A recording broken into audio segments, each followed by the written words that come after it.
చెయ్యి పట్టాలని నల్లని సీకట్లో ఒకదాన్నే కూసున్న దిక్కులేని పచ్చినయ్యి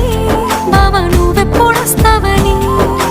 ఏళ్ళైపోతుండే పిల్ల ఎన్నెలొచ్చింది మన బతుకులా